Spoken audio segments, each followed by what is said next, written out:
Alright, well I've got some cheap clear nail varnish and I will apply a drop where it'll do some good, which is right here.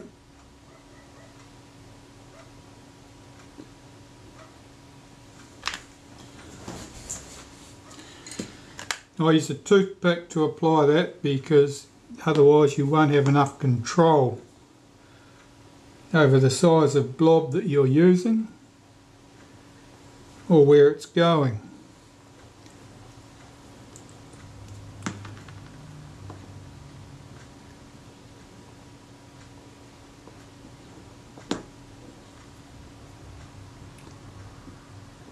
That should do the job nicely.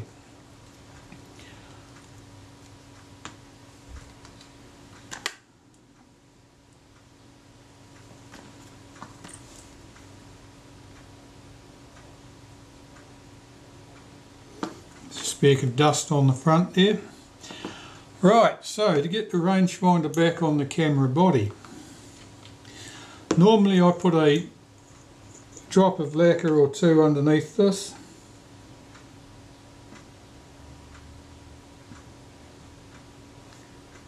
And that effectively stops it from shifting on the camera body, the casting, if the camera receives a thump. Of course it's not proof against thumps of the magnitude that this poor camera suffered, but you can't have everything. Alright, pull this into position, and then there are two screws that hold this in place. And I just need to drop them down from the top and find the right two screws.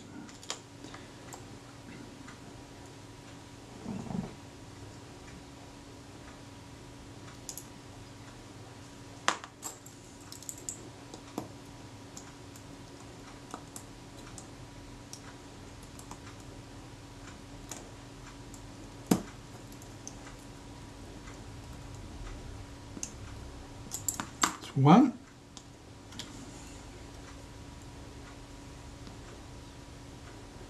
Don't be surprised if you have to do this 2 or 3 times before you get the screws dropped correctly in position. With both screws in position, I make sure that the rangefinder is pulled back hard against this part of the casting here, so I'm going to be sure it's square with the front of the camera. Tighten up those two screws. Now I'll check the rangefinder by looking out the window.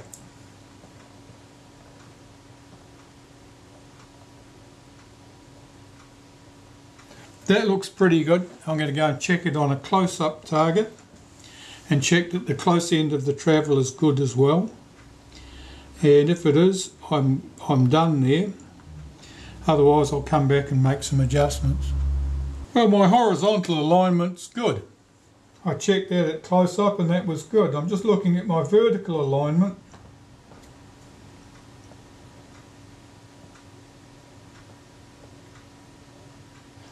It's ever so slightly high, not hardly enough to worry about. I mean, one image is very slightly high, the moving image.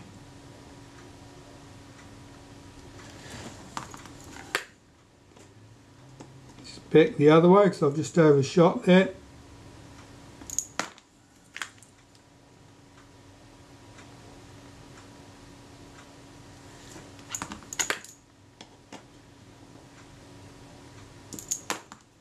If you adjust the vertical alignment, it's not uncommon, you've got to go back and adjust the horizontal alignment afterwards. That's good. I'm very happy with the state of that. My rangefinder's correctly aligned, that's working well. What leaves us, what's left?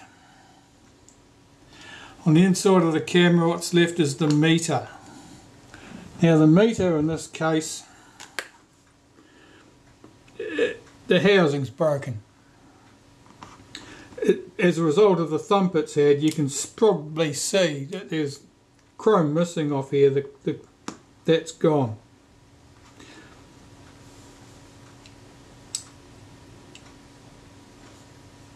The meter's lively. I've got no idea if it's accurate. Really, they're accurate these days. They're just...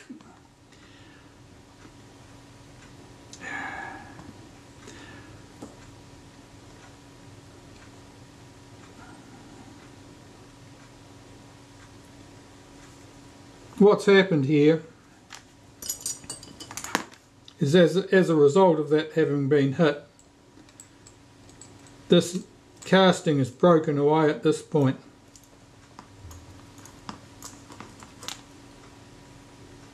It's just snapped. It's very, very thin. It's cut out in the back face, so there's almost no metal contact there at all. And it's just snapped off. The whole top of this piece here has got a slight dent in it where the top cover's hammered down into it. So basically the only way around this is to take the meter movement out and put it into another housing.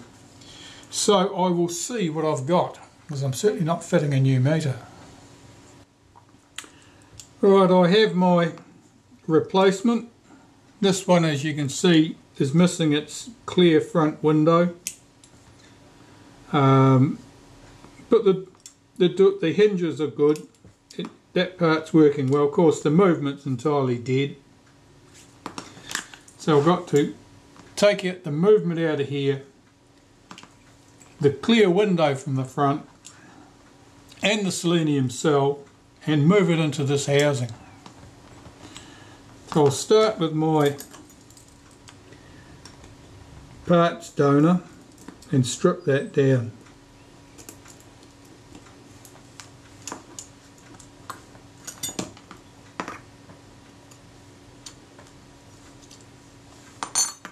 Won't be using that.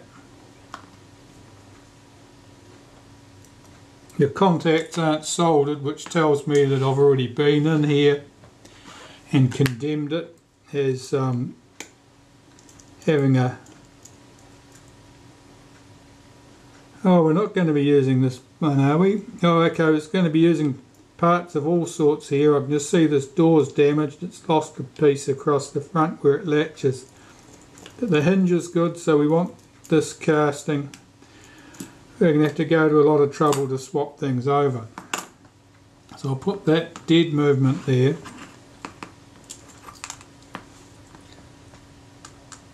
Take those screws out of the picture.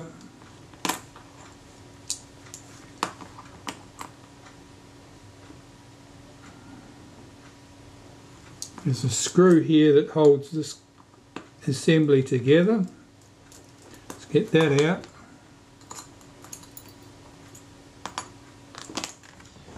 And this piece is the piece we want, really, the frame. Let's take the selenium cell out. Now the door here is damaged.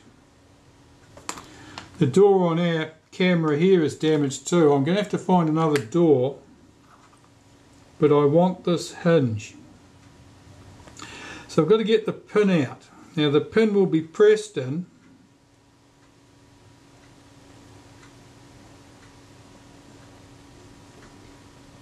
And I think it comes out this way. It does. Okay, so I've got to press that pin out and remove that. So I need to take the door off. I can probably slide that door off that pin. I can without removing the pin any further. That's great, because I don't want to lose that spring. It's a bugger to get it back in place. Let me go on a hunt for a door that's not broken. This one's not broken, but of course it's got a huge crease across the front and it's lost all its chrome and it's dented. This one looks quite nice from the front, but it's lost its piece here where it latched closed. I need more parts. Well, after some hunting and pulling apart other dead meters, I was able to get a good door.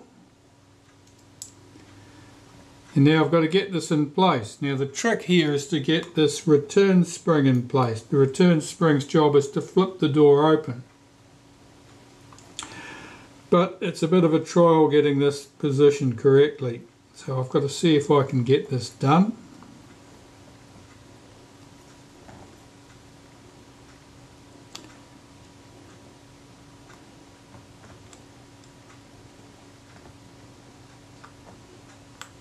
One of those tasks where if you've only got 3 or 4 hands and tiny hands at that, you can achieve it quite well, otherwise you are up the creek.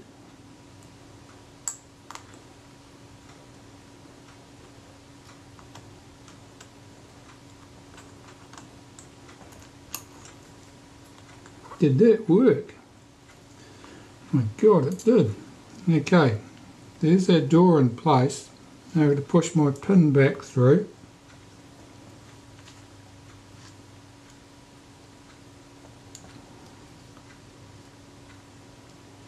Is it lining up?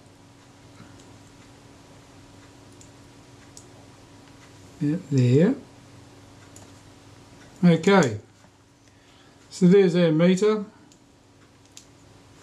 Now, the clip on this is slightly bent. I'm just going to risk everything and see if I can straighten that up. You can probably see it's got a bit of a kink in it.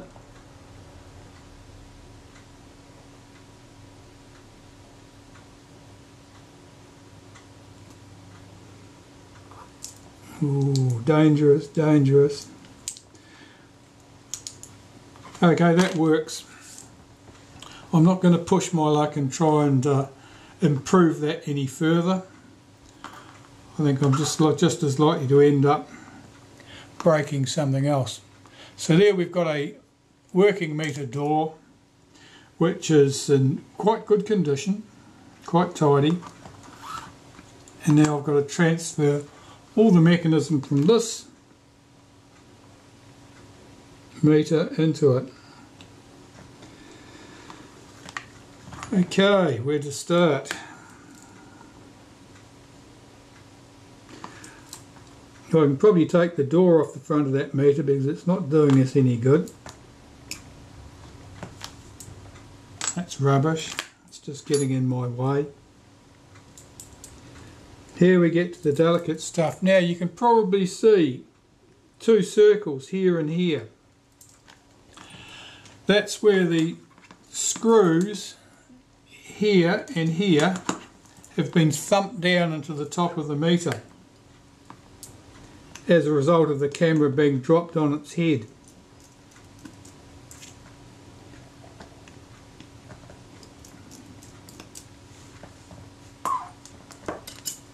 Those little kiss marks won't cause us any problem, they're just a witness to what's happened. They're not a problem in themselves. There's a solder joint here and a solder joint here. I've got to unsolder those. 2 screws, one here and one here, need to be loosened off, and that will allow the movement to come out of the housing.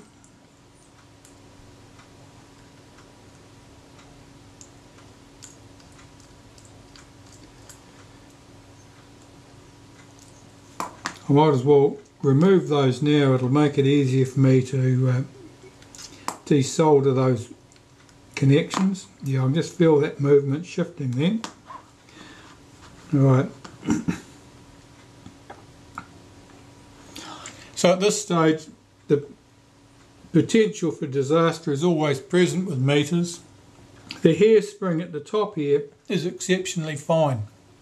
It's soldered onto the post at this point. Very easy to damage that hairspring. There's a hairspring on the bottom in a similar state, very easy to damage. I don't need to touch that with my soldering iron if everything goes well. Of course, it's always possible to slip and then things go very badly. I've got to break this solder joint here and this one here. I'll go away and do that. Well, fortunately for me and my customer, that process went smoothly. I was able to get the meter movement back into the housing, and so we're all good to go. So I can fit that meter back in place now. So I'll remove that screw from the strap lug that I'd put there temporarily, because that has to hold the end of the meter down. And I can fit my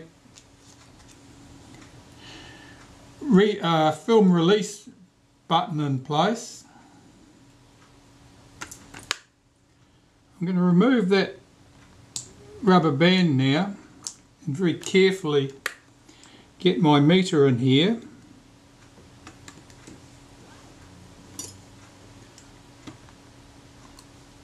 If one screw here passes through the meter and the strap lug. You see that? No, you can't, because my finger's not transparent. Sorry about that. And there's one more screw here, which is a shorter screw, larger head, larger diameter head.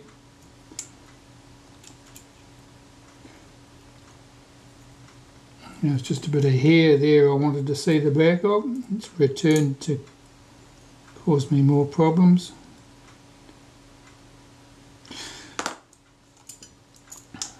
Let's see if I can get that screw run down. That's better. Now my shutter release is not lined up correctly. Now it is. I'll tighten these two screws up that hold the meter.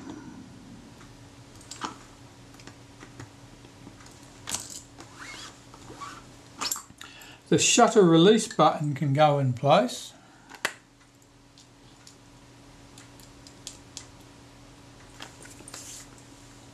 And I will put the top housing on. Now, to a certain extent this is the moment of truth, because I want to see if that shutter release is going to move smoothly. Is that top housing sitting down correctly? It's not. Why not?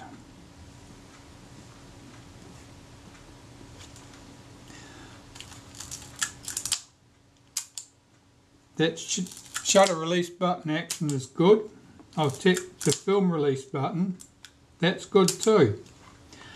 That's fine. I'll put a couple of screws in this top cover and we shall see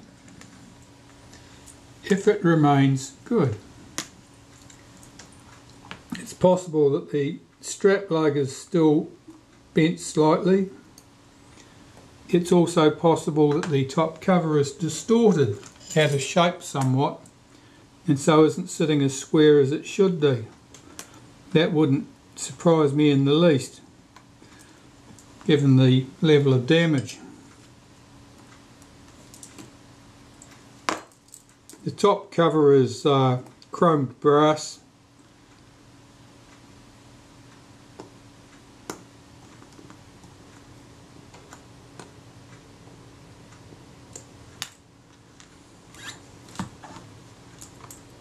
Screw in the end of the top cover here. This one screws into the meter housing.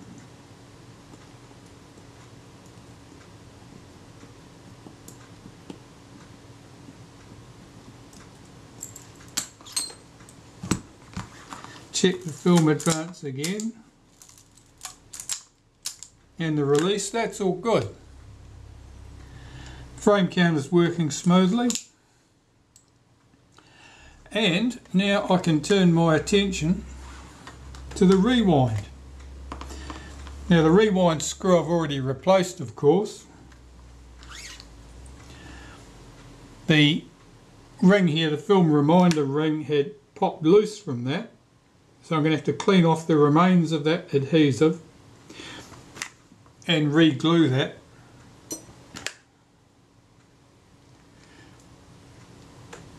I'll remove that screw first so that I've got this knob bare and can get at that easily. The knob may or may not be, yeah, it's got a big thump in it here where it's hitting the ground. Well, that can stay, I'm not replacing that. So I'll remove this screw that I've put there. And the knob and the back of that ring, the film reminder dial, I'm just going to clean those with some acetone to get rid of that adhesive.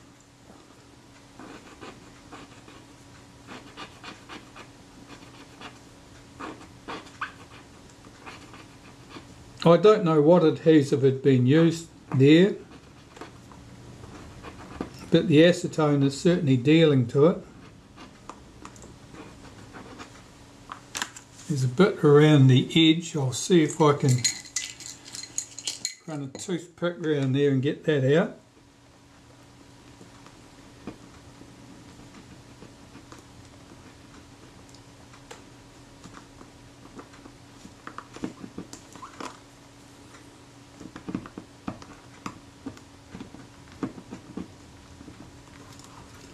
And what I'm really after here is just a nice clean flat surface, no lumps and bumps, so that when I glue the ring back in place, it sits down properly into the recess and doesn't cause me any grief. If it was sticking up proud at any point, of course, it would be vulnerable to being knocked off. Here I'll do this on a piece of paper.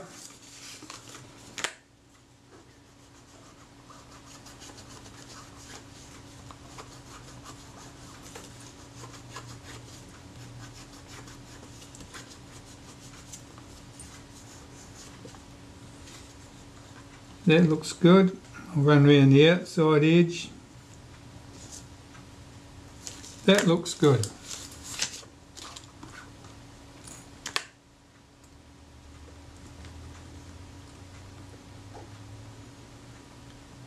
Looking at this, because of that damage on that edge, it's not sitting down neatly in place there. Now it is. So it needs to be pushed down in place because there's a slight dent in that rim. That's okay, that can happen. We can do that.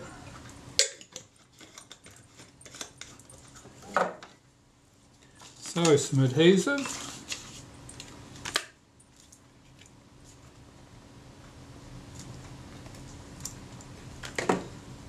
I'm just using a contact adhesive here, which, if anyone's interested, is ADOS F2, and it is almost certainly not available in wherever you happen to be, unless you also happen to be in New Zealand.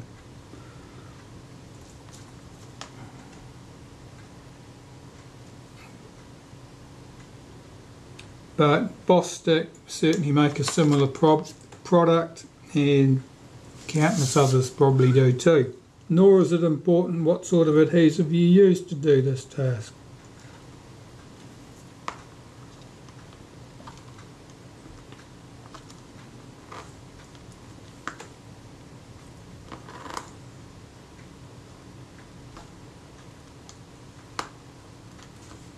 That looks fine.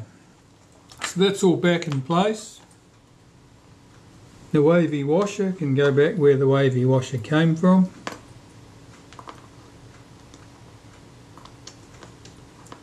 Turn that over.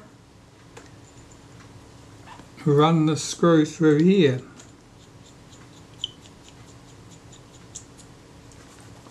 Do that up tight. Now we come to the exciting bit. This piece, the collar, that would have sat on the top there. I don't have any correct ones for this Retina IIIc. This one's come off a later camera and it's too thick. In other words, it's not counterbored deep enough here, or alternatively it's too long at this point. So I'm going to take that out to the lathe and spin some off the top of that so that it's the correct thickness. Otherwise what happens is that the shaft will not be sitting down correctly in the film cassette.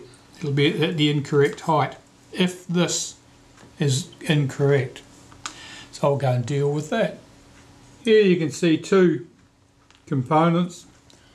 This is the collar from a Retina 2C or 3C, and this is the collar that I've got here to use instead. As you can see, it's quite a bit taller, and as far as I know, all of that is excess on the top, so I'm just going to use my verniers to check the depth in here. That one's registering 6.65 millimeters. That one registers 6.66, which is close enough. So all the excess is on the top. This one measures 7.66 overall. This one's measuring 10.18. So I've got to reduce this down to 7.66 and we should be in business.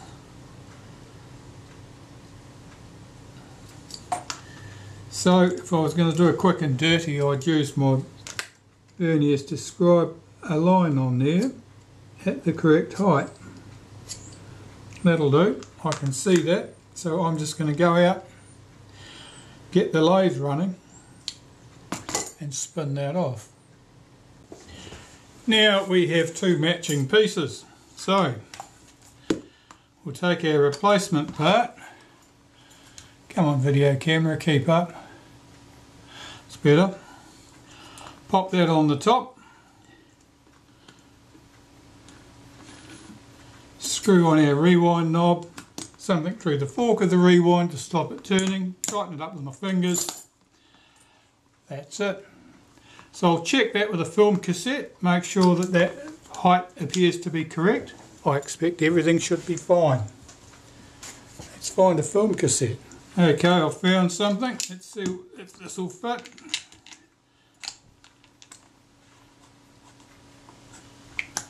Does it drop down in place? Yes, it does. So it correctly fits in there. And for rewinding, that's working fine too. So,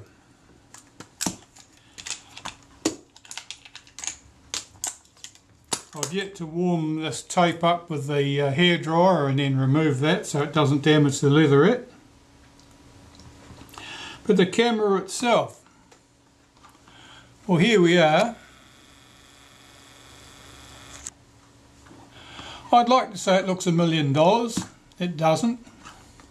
Looks more like $10.50, but it's a vast improvement with two windows with unbroken glass.